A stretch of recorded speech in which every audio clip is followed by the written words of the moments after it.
العظیم واجب الاحترام خانوادہ رسول صلی اللہ علیہ وسلم اور معزز سامعین حضرات اور عزیزان گرامی قدر، خالق کائنات کی تعریف و توصیف اور حضور نبی کریم صلی اللہ علیہ وسلم مبارکہ کی عالی جا مقدس میں نذرانہ درود سلام۔ خالق کائنات کا ہمارے اوپر بہت بڑا کرم، اس کا فضل اور اس کی خصوصی مہربانی ہے، اس نے ہم سب کو اپنے پیارے محبوب علیہ السلام کی امت کر پیدا فرمایا۔ اور خالق کائنات کا ہمارے اوپر بہت بڑا احسان ہے اور اس کا بھی حد شکر ہے کہ جس نے اپنی توفیق کے خاص اور اپنے محبوب صلی اللہ علیہ وسلم کے توسط سے ایمان جیسی عظیم الشان نعمت سے ملامت فرمایا۔ اور اس کی بارگاہ میں دعا ہے کہ اللہ تعالیٰ ہم سب کو خاندانی نبوت کے توسط سے ایمان پہ زندہ رکھے اور ایمان پر ہی عطا فرمائے، ایماندار عادل سربراہ عطا فرمائے اور آخری سانس تک غیروں کی محتاجی سے محفوظ فرمائے اور اپنے ہی محتاج رکھے۔ اللہ تعالیٰ ہمیں تعلیمات مصطفیٰ صلی اللہ علیہ وسلم عمل پیرا ہونے کی توفیق عطا فرمائے۔ حضرات محترم، اہل ایمان مرد، اہل ایمان عورتوں کے موضوع کے بعد کچھ شامل ہے ہماری آوازی سے کیا پھر حضرت عثمانی کریم کے تعالیٰ انہوں کی ذات کی جب ہم نے حاوی کروائی، پھر گزشتہ جمعہ پر ہم نے اتوار کو حضرت عمر فاروق کے تعالیٰ نے اس عظیم ہستی کی حالت میں اصول برکت کے لیے ہم نے حاوی کروائی۔ اللہ تعالیٰ ہمیں ان عظیم شخصیات کی سیرت کے مطابق زندگی بسر کرنے کی توفیق عطا فرمائے۔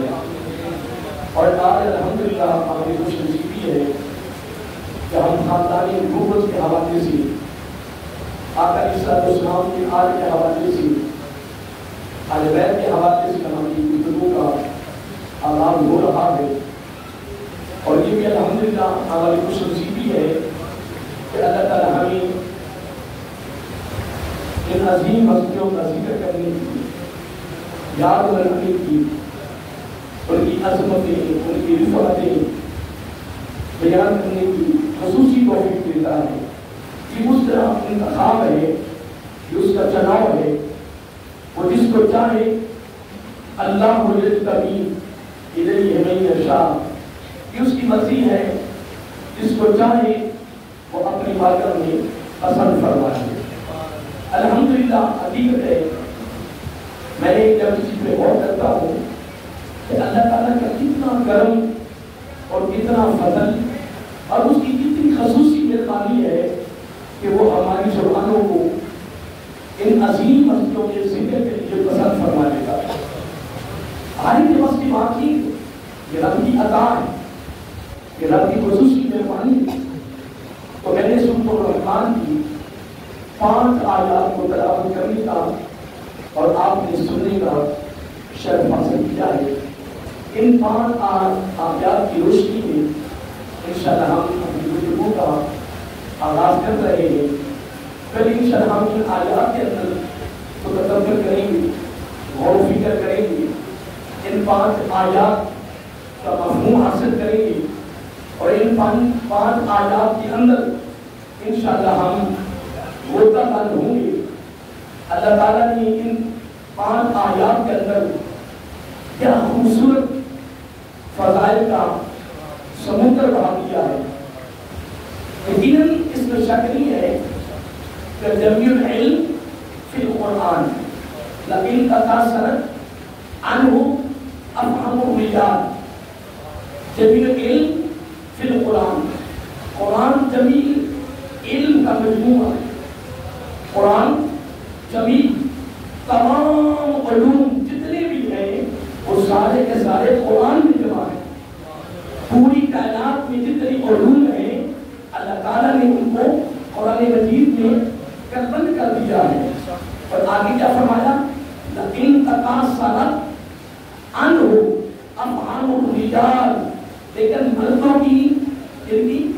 مردوں کی انسانوں کی جو عقلیں ہیں، جو شعور ہیں، جو سمجھے ہیں، وہ ان کو سمجھنے سے قاصر ہے، کمزور ہے. کب سے قرآن مجید پھر آقا عیسیٰ علیہ السلام کی تربیت کا نازل ہوا ہے، اس وقت سے لے کر آج تک اور آج سے لے کر قیامت کی صبح تک قرآن پر تدبر بھی ہو رہا ہے، غور و فکر بھی ہو رہا ہے، تشریح ہو رہی ہے، تفسیر لکھی جا رہی ہے، بڑا کچھ ہو رہا ہے. لیکن ہر کوئی آخر میں یہ نہیں کہتا ہے کہ میرے بس کی بات نہیں ہے، میرے بس کی بات نہیں ہے. میں نے ایک دن پڑھا تھا کہ قرآن مجید 210 جلدوں پر تفسیر لکھی ہے.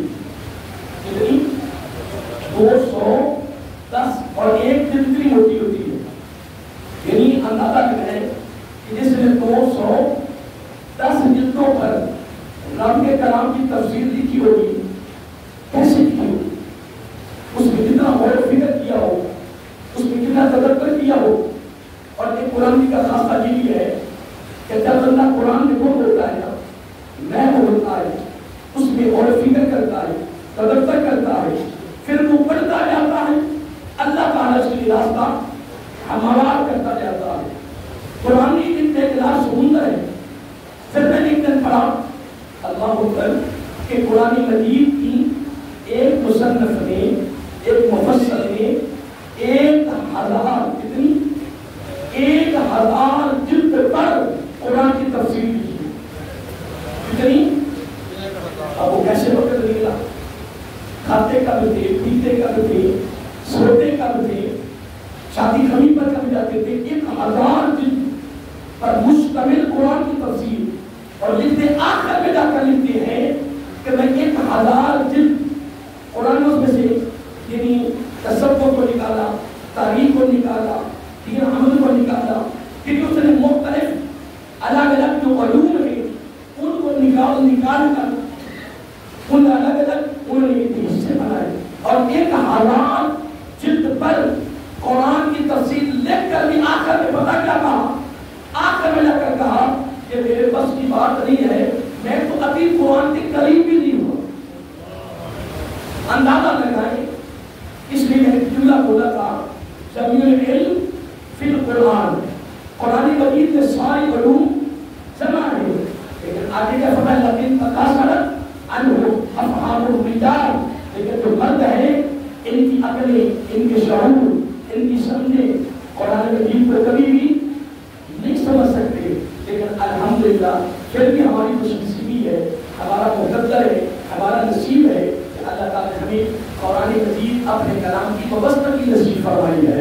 پڑھنے کی صورت میں، زیارت کرنے کی صورت میں، پھر کچھ نہ کچھ اس کے مفہوم کی صورت میں، پھر کچھ نہ کچھ اس پر عمل کرنے کی صورت میں، کسی نہ کسی رنگ میں، کسی نہ کسی انداز میں، کسی نہ کسی پہلو کے لحاظ سے اللہ تعالیٰ کے یہ کرم، اس کا فضل اور اس کی خصوصی مہربانی یہ ہے کہ اللہ تعالیٰ کے کلام کے ساتھ ہمارا تعلق جڑا ہوا ہے. اللہ تعالیٰ کی بات ہم یہ دعا ہے کہ اللہ تعالیٰ ہمیں زندگی کی آخری سانس تک اپنے کلام کی وابستگی نصیب فرمائے. اور وابستگی رکھو. 3 مرتبہ میں نے جملہ بولا ہے. آقا علیہ السلام نے فرمایا کہ اس سے بڑا کوئی جملہ ہو سکتا ہے؟ اس سے بڑی کوئی گارنٹی ہو سکتی ہے؟ اس سے بڑی کوئی ضمانت ہو سکتی ہے؟ اس سے بڑی کوئی خوشخبری ہو سکتی ہے؟ اس سے بڑا کوئی تحفہ، کوئی انعام ہو سکتا ہے؟ اس سے بڑی کوئی دولت ہو سکتی ہے کہ ہم تیرے اور میرے آقا علیہ السلام امام الانبیاء صلی اللہ علیہ وآلہ وسلم زبان نبوت سے اپنی امتی کو خوشخبری سنائیں. فرمائے امتی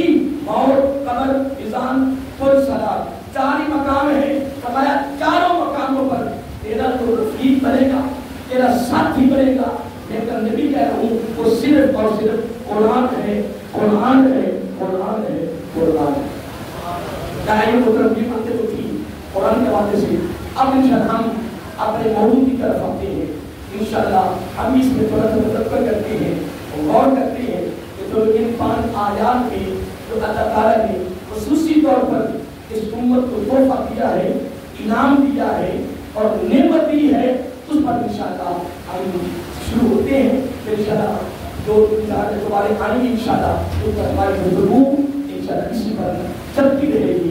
اللہ تعالیٰ ہمیں خاندان نبوت کے ساتھ اہل بیت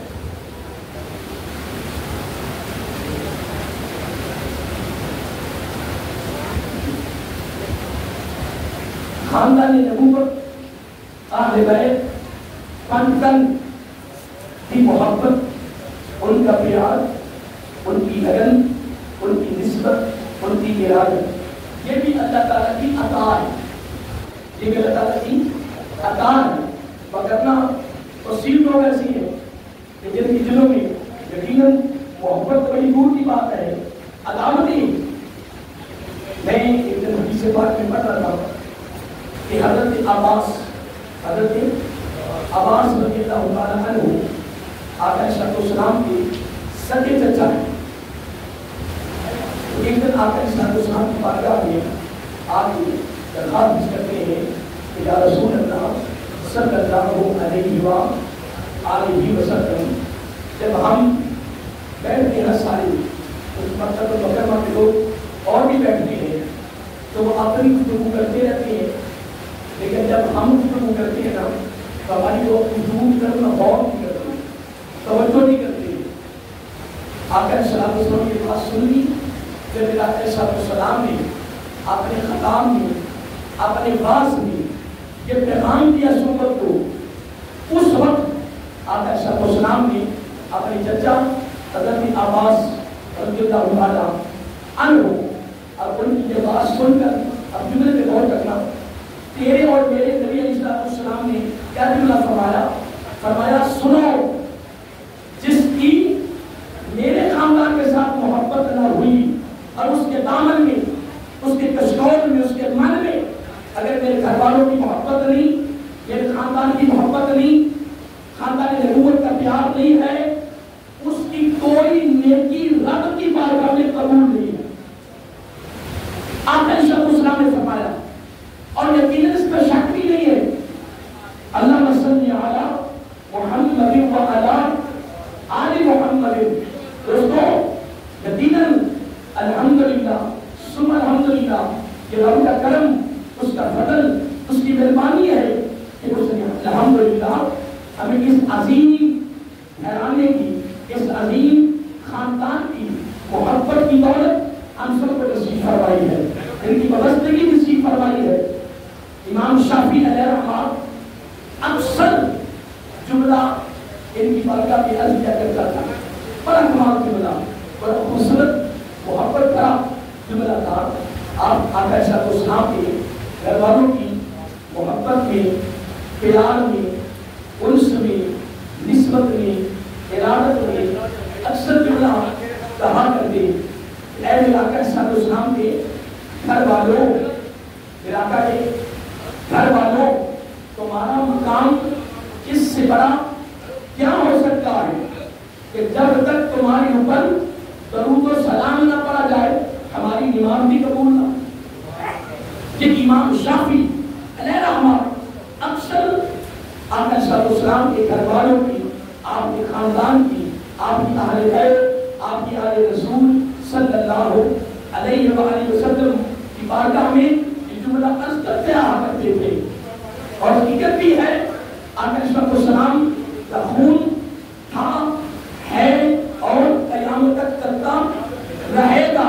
اگر خون مصطفیٰ صلی اللہ علیہ وآلہ وسلم کے ساتھ محبت نہیں ہے تو تو میرے آقا کی شفاعت کا امیدوار کیسے ہو سکتا ہے؟ کس نبی کا کلمہ تو پڑھ رہا ہے؟ اب دیکھیں مثلا میں ہوں یا بھی مثال دیتا ہوں کہ میرے ساتھ میرے شاگرد ہیں، مقتدی ہیں، وہ سارے میرے ساتھ محبت کر رہے ہیں، پیار کر رہے ہیں، اور میرا بیٹا آتا بیٹھتا ہے، میں دیکھ رہا ہوں کہ کوئی بندہ اس کی طرف توجہ نہیں کرتا، پتہ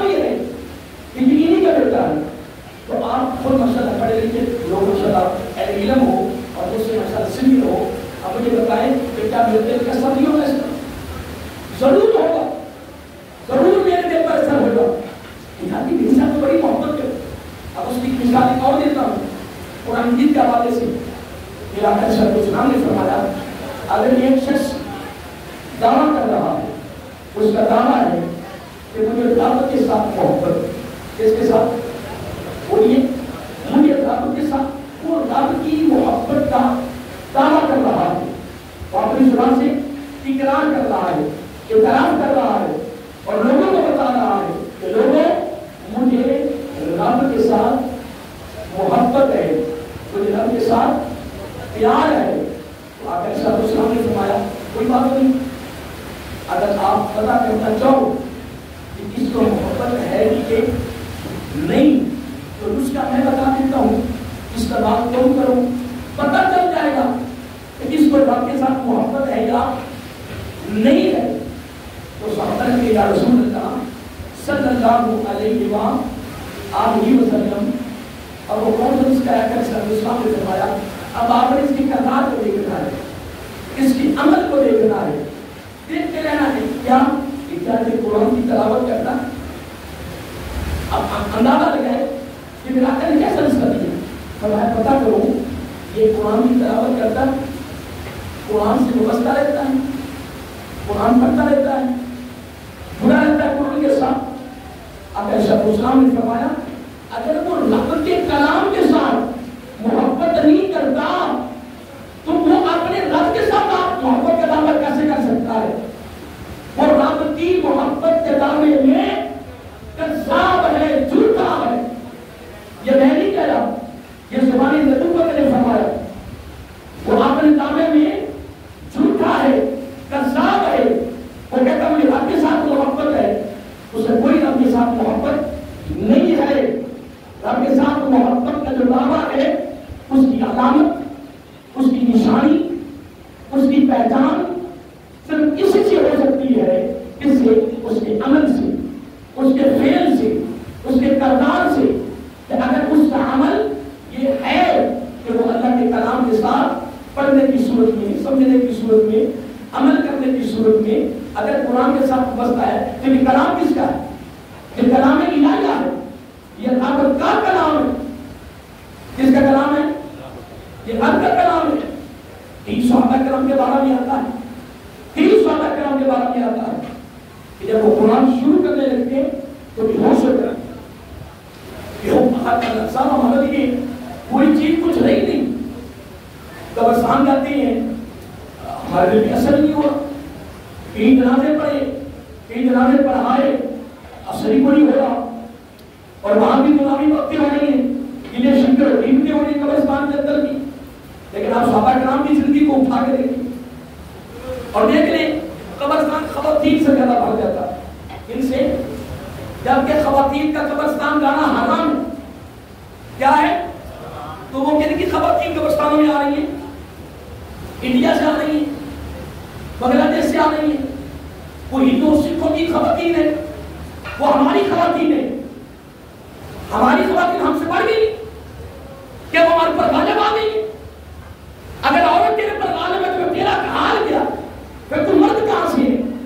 الرجال قوامون علی النساء، مرد غالب ہے عورت پر، عورت مرد پر غالب نہیں ہے۔ اور اگر عورت بڑھ گئی ہے، حد سے تجاوز کر گئی ہے، تو پھر حدیث کا لفظ ہے پھر وہ مرد تجوز ہے، تجوز۔ اب اس کی تشریح زیادہ کریں گے تو کافی آگے نکل جائے گی۔ اگر عورت مرد سے آگے بڑھ گئے، تجاوز کر جائے، مرد کی بات نہیں مان رہی، مرد بیٹھا خاموش ہو کے جناب کہاں سے آ رہی ہے، کہاں جا رہی ہے، گھر میں کون آ رہا ہے، کون جا رہا ہے؟ آقا صلی اللہ علیہ وسلم نے فرمایا کہ مرد کون ہے؟ تجوز ہے۔ تجوز جتنی نیکی کر لے، جتنی نیکی کر لے، حتیٰ کہ نیکیوں کی حدیں توڑ جائے، اس کی کوئی نیکی بھی قابل قبول نہیں، تجوز کی۔ اب دیکھیں جب ہم مسجد میں ختم لکھواتے ہیں، کسی شادی حال میں ختم لکھواتے ہیں یا کسی اور جگہ پروگرام کرتے ہیں، وہاں تو قبر نزدیک تو نہیں ہوتی، جس مرحوم کے لیے ہم نے وہ دعا کرنی ہوتی ہے، وہ جو مرحوم ہے وہ بھی اس کی قبر نزدیک تو نہیں ہے، اس کی قبر تو قبرستان میں ہے، لیکن اب ہو کیا رہا ہے؟ اب سارے لوگ وہاں جمع ہیں، علماء بھی جمع ہیں، مشائخ بھی جمع ہیں، اور وہاں بیٹھ کر وہ فاتحہ خوانی کریں گے. اس کے لیے جتنا کلام پہلے پڑھا گیا ہے سارا اصالے ثواب ہو رہا. بولیے کہاں ہو رہا ہے اصالے؟ تو کیا وہ پہنچ جاتا ہے؟ بولو نا، پہنچ جاتا ہے نا. تو کیا مردوں کا پہنچ جاتا ہے تو عورتوں کو نہیں پہنچتا؟ اور عورت کے لیے تو فرمایا گیا ہے عورت کی مسجد کی بجائے گھر کی نماز بہتر ہے، اور گھر میں سین کی بجائے کمرے کی نماز بہتر ہے. اور کس طرح عورت چھپتی جائے گی؟ عورت کا معنی ہی پردہ ہے، عورت کا معنی ہی پردہ ہے، پردہ. آگے پھر ہماری بدقسمتی بد نصیبی ہے کہ ہماری خواتین جناب پردہ پھر رہی ہیں اور ہم خود لے کے پھر رہے ہیں. اللہ کے بندے قرآن سنت پڑھو، میرے آقا کا دین پڑھو، دین پڑھو. اللہ کے بندوں پر خیال کرو. دین پر ہم جتنا عمل کر سکے اتنا تھوڑا ہے. تو میں عرض کر رہا تھا کہ عورت کا معنی پردہ ہے. وہ جتنی چھپتی جائے گی اس کی نماز میں بہتری آتی جائے گی، فضائل بیان ہوتے جائیں گے. اس لیے میں کہہ رہا تھا کہ عورت کا قبرستان جانا کیا ہے؟ سارے بولیے حرام ہے. ہاں یہاں تک تھوڑی سی اجازت وہ بھی اہل علم نے اس لیے دی ہے کہ اگر کوئی عورت اگر قبرستان جانا چاہے تو وہ اپنے محرم کے ساتھ جائے. محرم کہتے ہیں جس کے ساتھ نکاح نہیں ہو سکتا ان کے ساتھ جا سکتی ہے، لیکن وہ بھی پردہ ایسے کر کے جائے کہ محسوس نہ ہو. کیا محسوس نہ ہو کہ یہ بوڑھی ہے یا جوان ہے. وہ بھی یہاں تک تھوڑی سی اجازت ملی ہے. اور قبرستانوں کے قبرستان خواتین سے بھرے ہوئے ہیں اور کوئی مرد نظر آ رہا ہے، پر جو دنیا کا فیشن ہے وہ خواتین کر کے قبرستان آ رہی ہے. اللہ کی تم تو خیال کرو. قبرستان میں آ کر بندے کے رونگٹے کھڑے ہو جاتے ہیں اور بندے جہاں سے آ کے عبرت حاصل کرتے ہیں. میرا آقا نے فرمایا قبرستان میں نے تمہیں پہلے منع کیا تھا، اب میں تمہیں اجازت دیتا ہوں کہ قبرستان جایا کرو اور پھر وہاں جا کر عبرت حاصل کرو قرآن کی قبرستان سے. پھر ان کی دعائیں مغفرت کرو، ان کے لیے دعائیں بخشش کرو اور خود عبرت حاصل کرو. اللہ معاف کرے خواتین کا حال یہ ہے کہ وہ شادی پر آ رہی ہیں، قبرستان شادی کا ہے. اللہ کے بندو یہ کون ہے؟ یہ کنٹرول ہم نے کرنا ہے، اس پر ہم نے خود غور کرنا ہے. خواتین کا جب شریعت نے منع فرما دیا ہے، ہم کونوں کے ہاتھ سے تجاوز کریں کہ تیرے عورت کے آنے پر اس کی بخشش ہونی ہے.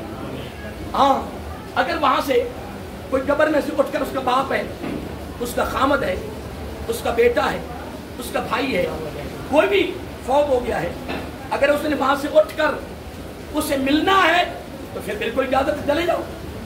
اس نے نہیں اٹھنا، اس نے اٹھ کر ملاقات نہیں کرنی، اس نے ملنا نہیں ہے اس کے ساتھ. اس لیے وہ اپنے گھر میں بیٹھ کر فاتحہ خوانی کرے، تلاوت کرے، جو بھی پڑھ سکے وہ پڑھ کر پھر اس کو اصالے ثواب کیا جائے. یہ ان چیزوں پر کنٹرول ہم نے کرنا ہے، ان چیزوں پر عمل ہم نے کرنا ہے، غیروں نے نہیں کرنا. اور میں جملہ بار بار کہتا رہتا ہوں کہ پوری کائنات میں عالمی سطح پر، بین الاقوامی سطح پر جو حالت مسلمانوں کی ہے، جو کیفیت مسلمانوں کی ہے، یہ کیا وجہ ہے کہ ہمارے ہاتھوں سے دامن قرآن بھی چھوٹ گیا، ہمارے ہاتھوں سے دامن مصطفیٰ صلی اللہ علیہ وسلم بھی چھوٹ گیا ہے. جس طرح آپ قرآن کے الفاظ سنیے کتنے خوبصورت ہیں. رب کہتا ہے وَمَن يَعْتَصِم بِاللَّهِ فَقَدْ هُدِيَ إِلَىٰ صِرَاطٍ مُسْتَقِيمٍ.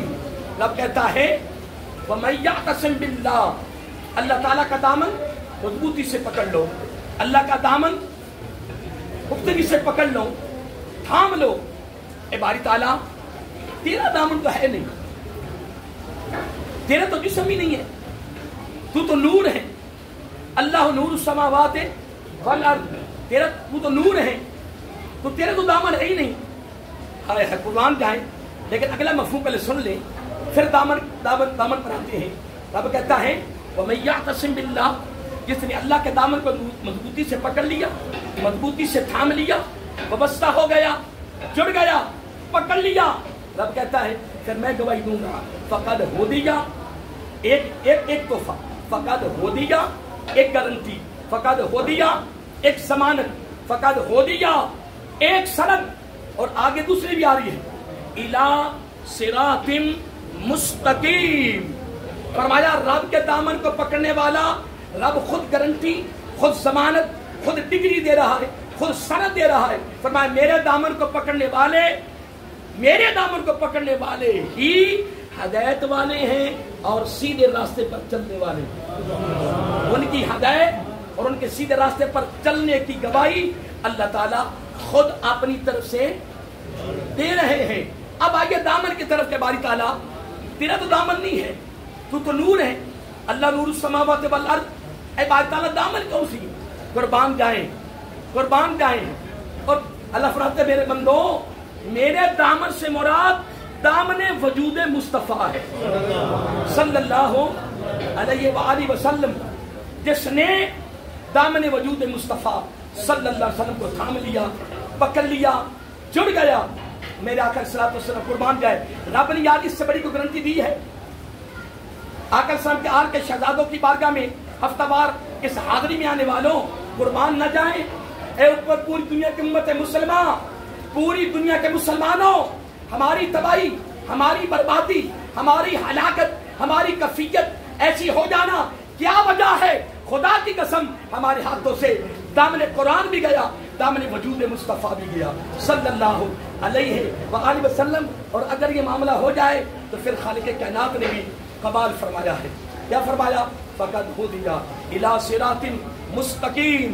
پریشان نہیں ہونا، اب کچھ نہیں ہوگا، میں جو کہہ رہا ہوں یہی ہدایت ہے، یہی سیدھا راستہ ہے، یہی تیری کامیابی ہے، یہی تیری کامرانی ہے، یہی تیری عزت ہے، یہی تیرا وقار ہے، یہی تیرا عروج ہے، یہی تیری بلندی ہے، یہی تیرا غلبہ ہے، یہی تیرا ٹیکا ہے، یہی تیرا دبدبا ہے، یہی تیرے لیے بخشش ہے، یہی تیرے لیے مغفرت ہے۔ اور اگلا جملہ کیا نہ بولوں، بس اسی پر چلنے والا ہی رب کا بھی ہے، مصطفیٰ کا بھی صلی اللہ علیہ وآلہ وسلم۔